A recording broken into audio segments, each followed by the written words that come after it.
ونستغفره ونعوذ بالله من شرور أنفسنا ومن سيئات أعمالنا من يهده الله فلا مضل له ومن يضلل فلا هادي له وأشهد أن لا إله إلا الله وأشهد أن محمدا عبده ورسوله يا أيها الذين آمنوا اتقوا الله حق تقاته ولا تموتن إلا وأنتم مسلمون يا أيها الناس اعبدوا ربكم الذي خلقكم من نفس واحدة وخلق منها زوجها وبث منهما رجالا كثيرا ونساء واتقوا الله الذي تساءلون به والأرحام إن الله كان عليكم رقيبا يا أيها الذين آمنوا اتقوا الله وقولوا قولا سديدا يصلح لكم أعمالكم ويغفر لكم ذنوبكم ومن يطع الله ورسوله فقد فاز فوزا عظيما أما بعد فإن خير الحديث كتاب الله وخير الهدي هدي محمد صلى الله عليه وسلم وشر الأمور محدثاتها وكل محدثة بدعة وكل بدعة ضلالة وكل ضلالة في النار أعوذ بالله من الشيطان الرجيم بسم الله الرحمن الرحيم ادعوا ربكم تضرعا وخفية إنه لا يحب المعتدين ہر قسم کی حمد و ثنا، بڑائی، بزرگی، کبریائی، جہ و جلال، عزت، عظمت، شان، شوکت، طاقت اور قوت اللہ رب العالمین کے لیے لائق ہے۔ درود و سلام ہو تمام نبیوں پر، بالخصوص میرے اور آپ کے نبی احمد مجتبی محمد مصطفیٰ صلی اللہ علیہ وسلم کی ذات گرامی پر۔ اللہم صلی وسلم وبارک علی نبینا محمد۔ بھائیو تھوڑا سامنے آئیے۔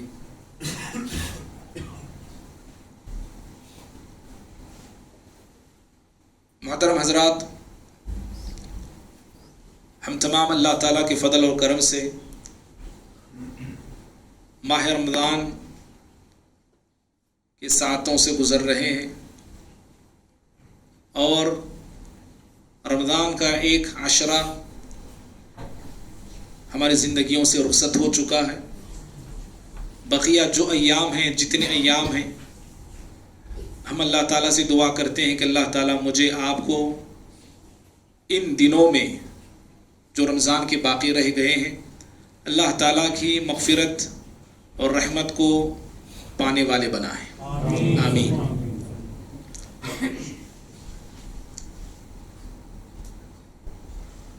رمضان کی بہت ساری عبادات ہیں، یا یوں کہیں ماہ رمضان ماہ عبادت ہے، عبادتوں کا مہینہ ہے، جہاں ہم لوگ روزے کی عبادت سے روزہ رکھ کر اللہ رب العالمین کا حکم بجا لاتے ہیں، وہیں پر نماز تراویح ادا کر کے نبی صلی اللہ علیہ وسلم کی سنت کو ادا کرتے ہیں۔ اور بھی ایسی کافی عبادات ہیں، روزہ ایک عبادت ہے، نماز تراویح ہے، صدقہ ہے، اعتکاف ہے، اور قرآن مجید کی تلاوت ہے۔ ایسی ڈھیر ساری عبادتیں ماہ رمضان میں لوگ بڑے شوق سے اور بڑے جذبے سے کرتے ہیں۔ انہی عبادات میں سے ایک عظیم عبادت دعا بھی ہے۔ میں نے خطبہ مسنہ کے بعد سورہ اعراف سورہ نمبر 7 کی آیت نمبر 55 پڑھا۔ اللہ رب العالمین اس آیت میں دعا کا حکم دیا ہے اور دعا کے آداب سکھلایا ہے۔ اللہ تعالیٰ نے فرمایا ادعوا ربکم، اپنے رب کو پکارو، اپنے رب سے دعا کرو۔ کیسے دعا کرنا ہے، سلیقہ کیا ہو، طریقہ کیا ہو؟ کہا تضرعا و خفیہ، اپنے رب کو عاجزی اور آہستگی سے پکارو، عاجزی کے ساتھ پکارو، انکساری کے ساتھ پکارو، گڑ گڑا کے پکارو، گریہ وزاری کے ساتھ پکارو، آہستہ آہستہ چھپ کے اپنے رب کو آواز لگاؤ۔ انہ لا يحب المعتدین، اور دعا میں حد سے تجاوز کو اللہ پسند نہیں کرتا ہے۔ اللہ تجاوز کرنے والے بندوں کو پسند نہیں کرتا، اس لیے دعا کے جو آداب قرآن اور سنت میں سکھائے گئے، بتائے گئے، ان آداب کے مطابق ایک بندہ مومن کو دعا کرنا چاہیے اور اللہ تعالیٰ سے مانگنا چاہیے۔ بھائیو، دعا ایک عظیم اور اہم عبادت ہے۔ دعا اللہ تعالیٰ کو پسند ہے، دعا کرنے والے اللہ تعالیٰ کو پسند ہے۔ دعا کرنے والوں سے اللہ تعالیٰ محبت کرتا ہے، اور جو بندے اللہ تعالیٰ سے مانگتے نہیں، اللہ کو آواز لگاتے نہیں، اللہ کو پکارتے نہیں، اللہ ایسے بندوں سے ناراض ہوتا ہے۔ حدیث ہے صحیح ترمذی کی، من لم يسأل اللہ یغضب علیہ، جو بندے اللہ سے سوال نہیں کرتے ہیں، اللہ تعالیٰ سے مانگتے نہیں ہیں، اللہ تعالیٰ ایسے بندوں سے ناراض ہوتا ہے، ایسے بندوں سے غصہ ہوتا ہے۔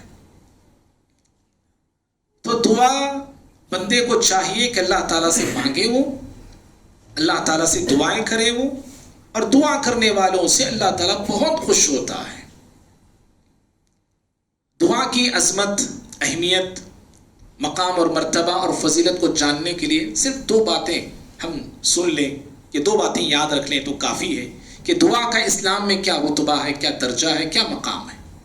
قرآن مجید کی 114 صورتیں ہیں، 114 صورتوں میں قرآن مجید کی جو سب سے پہلی صورت ہے سورۃ الفاتحہ، یہ دعا ہی پہ مشتمل ہے۔ یہ دعا کی عظمت کا ہم اندازہ لگا سکتے ہیں، دعا کی اہمیت کا ہم اندازہ لگا سکتے ہیں کہ دعا اللہ رب العالمین کے پاس کس قدر عظیم مقام اور مرتبہ رکھتی ہے کہ قرآن مجید کی 114 صورتوں میں قرآن جس صورت سے آغاز ہوتا ہے، قرآن کا جس صورت سے ابتدا ہوتا ہے، اللہ تعالیٰ نے اس صورت کے ایک حصے میں جن باتوں کا ذکر کیا ہے وہ تمام باتیں دعا ہی پہ مشتمل ہیں۔ اسی لیے ابو داؤد کی روایت ہے کہ اللہ تعالیٰ نبی صلی اللہ علیہ وسلم فرماتے ہیں کہ سورۃ الفاتحہ کے جو نام ہیں ان ناموں میں سے ایک نام دعا ہے۔ سورۃ الفاتحہ کا ایک نام دعا ہے۔ بندہ اس سورت میں اللہ تعالیٰ سے ہدایت کا سوال کرتا ہے، ہدایت پہ استقامت مانگتا ہے، اور انعام یافتہ لوگوں کے راستے پہ چلنے کے اللہ رب العالمین سے دعا کرتا ہے۔ جو مغضوب ہیں، جن پر اللہ نے غضب اتارا ہے، جو بندے گمراہ ہو گئے ہیں، ان گمراہ قوموں کے راستے سے بچنے کی ایک بندے مومن اللہ تعالیٰ سے دعائیں کرتا ہے اور التجائیں کرتا ہے۔ تو دعا کی اہمیت اور فضیلت اور عظمت کے لیے یہ بات کافی ہے کہ قرآن مجید کی سب سے پہلی سورت دعا ہی پہ مشتمل ہے۔ اور دعا کی فضیلت اور عظمت کے لیے ایک دوسری بات یہ ہے کہ اللہ رب العالمین نے قرآن مجید میں جہاں رمضان کے اور روزوں کے احکام اور مسائل کا تذکرہ فرمایا ہے، جہاں رمضان کے مسائل کو اللہ نے ذکر کیا، روزوں کے مسائل کو اللہ نے بیان فرمایا، وہاں پہ اللہ رب العالمین نے دعا کا ذکر فرمایا ہے، دعا کرنے کا حکم دیا ہے، دعا مانگنے کا حکم دیا ہے۔ اللہ تعالیٰ فرماتے ہیں قرآن مجید میں، سورہ بقرہ کی آیت ہے، سورہ مدعو آیت نمبر 180 پر 6 میں، وَإِذَا سَأَلَكَ عِبَادِي عَنِّي فَإِنِّي قَرِيبٌ أُجِيبُ دَعْوَةَ الدَّاعِ إِذَا دَعَانِ فَلْيَسْتَجِيبُوا لِي وَلْيُؤْمِنُوا بِي لَعَلَّهُمْ يَرْشُدُونَ۔ کہا کہ اے پیغمبر، جب آپ سے میرے بندے میرے تعلق سے سوال کریں تو میں ان کے قریب ہوں۔ یہ نہیں کہا کہ اے نبی آپ ان سے کہیے کہ میں قریب ہوں، قل کا لفظ نہیں ہے۔ وَإِذَا سَأَلَكَ عِبَادِي عَنِّي فَإِنِّي قَرِيبٌ۔ غور طلب بات یہ ہے کہ جہاں بھی قرآن میں یہ آتا ہے کہ پیارے نبی سے کوئی سوال ہوتا ہے تو اللہ تعالیٰ جواب میں کہتا ہے کہ قل، اے نبی کہیے، اے نبی فرما دیجئے، لیکن یہاں پہ اللہ نے قل کا حکم نہیں دیا ہے۔ اے نبی جب آپ سے میرے بندے میرے تعلق سوال کرتے ہیں تو کہیے ہونا تھا نا، کہیے ان بندوں سے، کہیے کا نہیں، ڈائریکٹ اللہ نے جواب دے دیا، کہا فَإِنِّي قَرِيب، میں میرے بندوں کے قریب ہوں، میں اجیبُ دعوت الداعِ اذا دعان، اور دعا کرنے والے کی دعا کو قبول کرتا ہوں۔ کب؟ جب وہ دعا کرتا ہے، جب وہ دعا کرتا ہے تو دعا کرنے والے کی دعا کو قبول کرتا ہوں۔ فَلْيَسْتَجِيبُوا لِي، بندوں کو چاہیے کہ وہ میری بات سنا کرے، میری بات قبول کیا کرے، وَلْيُؤْمِنُوا بِي، مجھ پہ ایمان رکھا کرے، لَعَلَّهُمْ يَرْشُدُونَ، شاید کہ وہ ہدایت یافتہ ہو جائے، کامیاب ہو جائے۔ امام ابن کثیر رحمہ اللہ اس آیت کے شان نزول میں فرماتے ہیں، ایک شان نزول جو بڑا مشہور ہے وہ یہ ہے کہ آپ صلی اللہ علیہ وسلم سے سوال ہوا کہ اللہ تعالیٰ کہاں ہے، ہمارا رب کہاں ہے، اللہ تعالیٰ نے یہ آیت نازل کیا۔ ایک دوسرا شان نزول یہ بھی آتا ہے، ایک عربی، ایک بدو پیارے نبی صلی اللہ علیہ وسلم کے پاس آتا ہے، کہتا ہے یا رسول اللہ